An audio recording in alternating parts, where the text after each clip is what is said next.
ክብር ምስጋና ይግባውና የጌታችን የአምላካችን የመድኃኒታችን የኢየሱስ ክርስቶስ ቅዱስ ማቴዎስ እንደጻፈው የቅዱስ ማቴዎስ ወንጌል ምዕራፍ 6 ቁጥር 16 ወሶባይ ትጸውሙ ኢትኩኑ ከመ ምድለዋን በምትጾሙበት ጊዜ እንደ ግብዞች አትሁኑ፣ እነርሱ እንደ ጾሙ ሰው ያውቃችሁ ዘንድ ይጠወልጋሉና ግንባራቸውን ይቋጥራሉ፣ መልካቸውንም ይለውጣሉና።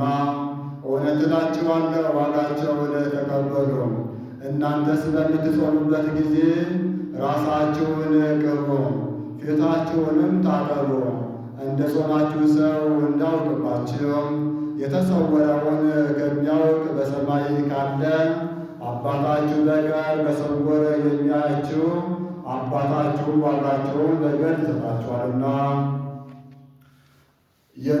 የሚያልፈውን የሚጠፋውን ብል ነቀዝ የሚያበላሸውን ሌቦች ቆፍረው የሚሰርቁትን ምድራዊ ሀብት አትሰብስቡ።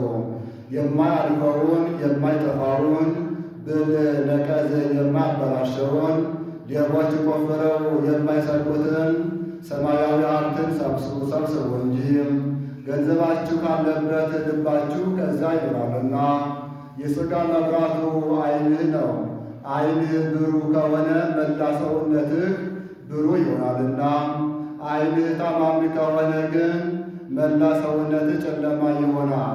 በአንተ ላይ ያለውን ብርሃን ጨለማ ከሆነ ጨለማ እንዴት ይሆን? አንድ ባሪያ ለሁለት ጌቶች መገዛት አይችልም። ያለዚያ አንዱን ይወዳል፣ አንዱን ይጠላል።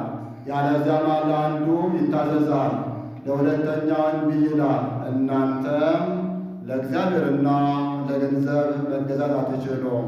ሰማይና ምድር ያልፋሉ፣